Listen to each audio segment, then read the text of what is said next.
Bismillahirrahmanirrahim. Saygılı, hürmetli Müslümanlar, aziz kardeşlerim ve burada bizlerden beraber bulunan misafirlere hepinize hoş geldiniz diyeyim.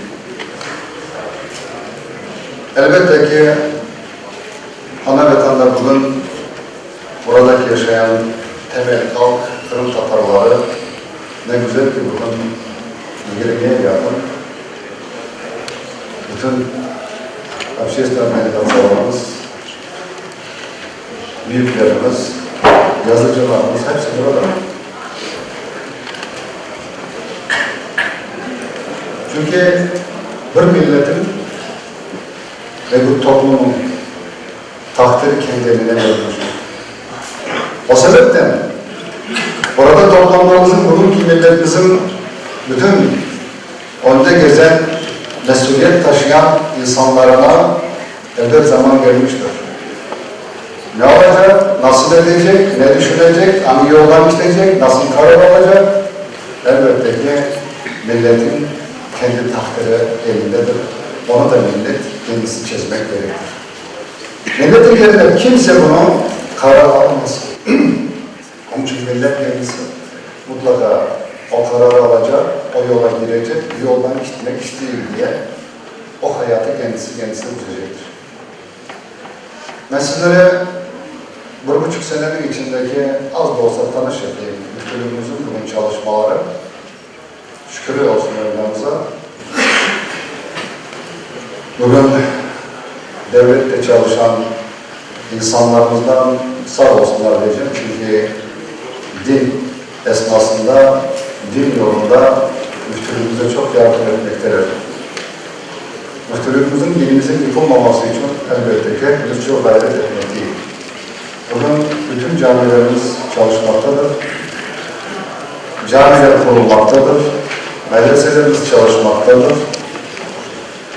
Şükürler olsun. Ezanlarımız susulmalı. Hepsi gereği gibi ve daha güzel ileriye gitmektedir. Burada en büyük meselemiz tek bir noktaya geliyor. O noktada nedir? Bizim birlik beraberliğimiz. Başka nokta yoktur. İsteseniz bütün dünyayı dolaşıp geliniz, gene geleceksiniz, ne kadar da kim olsa olsun. Gene geleceksiniz, eğer bu ana vatanda huzur olsun, yaşayışımız olsun, varlığımız huzur içinde yaşasın, geleceğimiz bahtlı, şanslı olsun diyen bir mahlukat, bir insan varsa, onun hepsi bir geleceği budur, birlik beraberlik. Bundan başka hiçbir türlü yol ve fikir ve siyaset olamaz. Aziz vatandaşlarım, ben size bunu söylemek istiyorum. 1,5 senenin içinde tek yaptığımız kelimemiz 20 sene çalışmamızda da söylediğimiz gibi. Bizler dil lideri olarak bizler tek Kırım Tatarları için hizmet etmedik. Kırım'daki yaşayan ve bütün İslamiyet için hizmet ettik. Ama çok doğru bir yolda yapışıp bunun Rabbim bunların hepsini göstermektedir. Çünkü bizim dilimiz, bizim Kur'an'ımız, kitabımız Araplar için, Tatarlar için, Türkler için yollanılmamıştır. Bütün İslamiyet için yollanılmıştır. Bizim Peygamberimiz, son Peygamber bir kavmi için de değil, bütün insaniyet için yollanılmıştır. İşte bizim de tuttuğumuz yolumuz, bizim de tuttuğumuz şiarımız budur. Hizmet yapacaksak insaniyet için yapmamız gerek. Aile verilmemek için değil. Bizler dost istersek benim için Allah yeter, dil istersek Kur'an yeter. Bu yabancı dünyanın hayatını bilmek isterseniz 200 yıllık tarihimiz burada getir. Eğer bulur ki 200 yıllık tarihimize baksak bizler için ibret o kadar çok.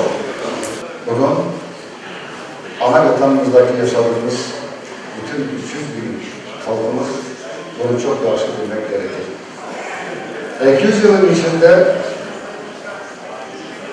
atalarımızın bastıkları tırnavcılara tekrar sizler ve bizler basmamalıdır. Eğer biz ona basarsak çok ağır, çok ağır tam ve 50-100 yıllar ileriye alıp giden bir durumdur. Söylemek istediğim bu. Tarihtekine basmayacağız, hataları yapmayacağız. Ecdatlarımızdaki en güzel fikirlerini, yaptığı işlerini ibret alacağız. Ama hatayı yapmayacağız. Bunun manası bu. Tarih boyunca yaşamayacağımızın dediğinin manası ileriye gitmemiz gerekiyor. Meravul praktikaya bakacak olsak 10 yıllarca iki devlet cenk etti ama 11. yıla oturup barış imzalayın. Ne oldu? 10 yıl cenk ettiler. Ama yazık kime yazık? İki taraftan da öyle milyon milyon insanlara yazık. Bugün bu memleketin, Rusya'nın Cumhurbaşkanı konuşmasında Kırım Tatar halkı o kadar çile çekti ki 200 yıl. Bu cenk onların cenki değil. Sizler girişmeniz o cenke dedi. Değil mi? Hepsini dinlediniz bu. Bu taraf 150 milyon, bu tarafı 50 milyon. Hayır bakayım, 3 tane de Tatar var, cenke girişecek de cenke durduracak, Kırım'ı kurtaracak. Bu mu Allah'a? Bunu mu yapacağız? Lütfen. Geliniz çok akıllı hareketler, akıllı duruşlar, geçmişimizden ibret alayım, tekrar o hatayı yapmayın. Olmaz. Eğer siz ya biz hepimiz her adımımızı attığımız vakit, her yazımızı yazdığımız vakit, ağzımızı açıp da bir kelime söyleyeceğimiz vakit evvela düşünelim. Benim yazımdan sonra bu millete, bu topluma zarar mı gelecek, fayda mı gelecek? Bunu düşünüyoruz. Adımımızı attığımız vakit düşünmek gerekiyor. Bu toplumuza bereket mi gelecek, zarar mı gelecek? Eğer biz bunu yapmasak, dere dümdüz diye gezecek olursak, konuşacak olursak, biz bunun birbirine çıkamayız. Ama bunu hepiniz çok güzel anlarsınız. Hepimiz güzel anlayın. İstesek, istemesek, sevsek, sevmesek. Bugün hayatımız bu. Açtık gözümüzü, kalktık sabahdan gördük bu ne oldu? Değil mi? Var mı bunu dur diyecek insan? Var mı bunu yapma diyecek insan? Hayır. Ben size bir şey anlatayım. Geçen 1,5 ay evvelsi Türkiye'den ekspert geldi. Alimler, üniversitede. Ben dedim ki sizlere tek bir sualim var. O da dedim, bugün Kırım'daki dini idaremizin alıp varan yolunun yanında alternatif var. Bir yol buldunuz mu? Dedim 4 yıl sizler akşeşten organizasyonlardan görüştünüz, meclisten görüştünüz, camilerde görüştünüz, cemaatten görüştünüz. Dedim benim alıp varan yolumda daha başka bir alternatif var, yol buldunuz mu bana? Söyleyebileceksiniz mi? Göstereceksiniz mi? Daha güzel bir yol. Dediğimde Hoca Efendi dedi ki, Müftü Bey, senin sualine dünya cevap vereyim dedi. Ben nasıl cevap vereyim?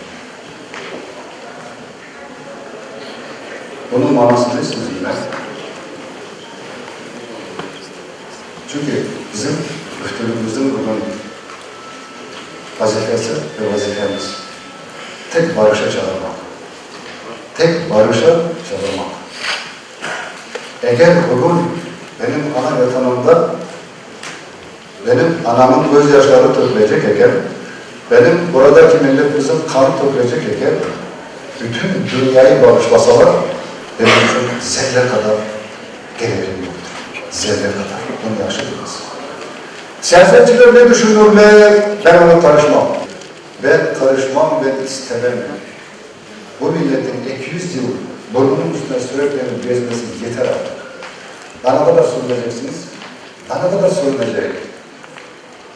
Ama başka bir memleketteyken de, sürgünlükteyken analarımız, babalarımız hepsimiz burada Kırım'da dolanlar.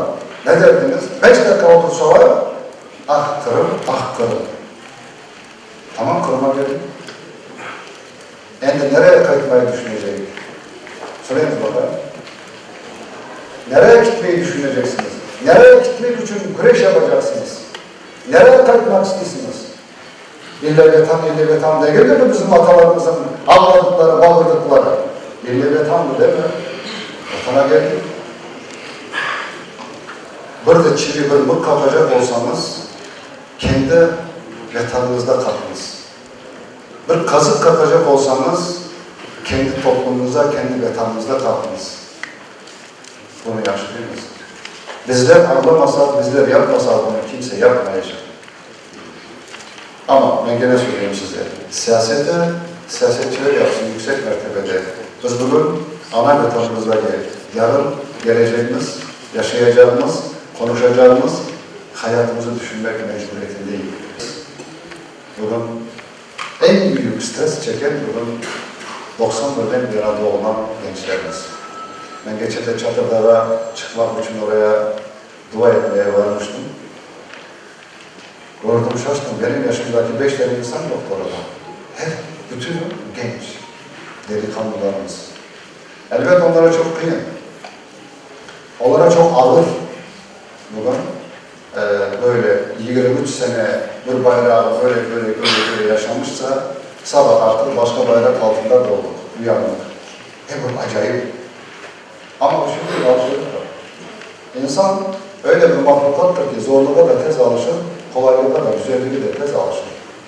Bundan bizim yapacak işimiz bunun, ana vatanda, bu toprakta, birlik beraberlik içerisinde, bütün fitne fesatlara yol vermeden, birlik beraberlik içerisinde komşularımızla, dostlarımızla birlik içinde yaşamaktır. Başka türlü bunun yolu yok. Gençlerimizin de kulağına küpe olsun, kızlarımıza ve oğlanlarımıza. Sizlere kendi aranızda korkaksınız, saklısınız, bilmem diyen kelimeler gizli gizli alıp varan insanlar da vardır. Ben size bunu söyleyeyim. Kırım'da kalan esas vatanını seven insanlardır. Kırım'da kalan o korkak diyenler değildir, kahramanlardır. Lütfen kendinizi korkak saymanız, sizleri gelecek bir vatanda tutacak, yaşayacak sizlersiniz. Bunun hiç asla şüpheniz olmasın. İnşallah bu doğmadan neler doğacak göreceğiz. Yarın kimler gelecek, kimler gidecek bunu da göreceğiz. Geçen de Türkiye'den İHA diyen yardım fonu geldi. Orası ayında. İftar yardım etmek için geldiler Türkler. Ben onlara dedim ki kameralarından gelmişler. Dedim ben sizlere biraz konuşma yapacağım ama dedim lütfen Türkiye'de bunu göstereceğim. Türkiye'de bunu göstermenize rica etmeyi isterim sizlerden. Türkiye'deki yaşayan Kırım Tatar halkımıza, diasporamıza ihtiyaç verir. Devlet 5 milyon, 7 milyon, 1 milyon çok milletimiz var. Dedim ki sizlere selam olsun ey benim vatandaşlarım. Ukrayna zamanında hafta 8-18 Kırım'dan çıkmazdınız. Kırım'a gelirdiniz. Aşağı oynar içer giderdiniz. Ama bugün ne olmuş sizlere? Ha? Bugün niye gelmişsiniz? Bugün Kırım'ın her tarafını kapattılar. Biz bir yere çıkıp olamayıp niye gelmişsiniz sizler bugün? Bizler yardıma bugün muhtaçız. Bugün. Ama yazık ya, insan ağlayacağı geliyor. O güzel günlerde gelmek, oynamak, gitmek, biz vatanımızı seveyip vatana yardım edeceğiz. Ama bugün kimse gelmiyor. Türkler geliyor. Tatarlar gelmiyor. Neden bu böyle? Neden düşündünüz mü bunu işte? Ne oldu? Yoksa koymayalım kapıdan. Hayır. Daha kayıtın davul zurnadan karşılayırlar geliniz diye. Siz yazın. Ben olsaydım kapıdan koymasalar pencereden girmeyi murad ederdim. O taburcu ama bu koyuyorlar herkese. Sürü o kapıda o taburcuda dururdum. Beklerdim ben Kırım kendimin vatandaşıma gideyim, yardım etmeye gideyim. O bunun sıkıntı içinde devedim kapıdan kaymaz edim. Ama yazık ya. Yazık. Bugün İnnâme nâ'ûne bin niyeti. Allah herkesin niyetini, ameline hepsi yukarıya çıktı. Gizlisininki de, saklısınınki de hepsi ortaya çıktı. Daha çıkacağından gayrı. Aziz vatandaşlarım, sizlere tek söyleyeceğim son ki bu. Ne olsa olsun, bugün en büyük günümüz ne olacak bilirsiniz. Ne zaman bize birbirimizden talaşır, o zaman çok ağır olacak. Bunu yapmamız. Bunu da kimseye yapmaya izin vermeyiz. Bizim gözümüzle komşularımız, Bağlarımız, biz kavga edersek, dava edersek, o zaman herkes rahatsız olur. O zaman biz korkak bir duruma düşeriz. Biz birbirimize selam veremeyecek kadar bir duruma dereceye düşeriz. Onun için lütfen sizlere ricam, elimizden geldiği kadar borcumuz yapmak isteyenlere olmaz, yaptırmayacağız.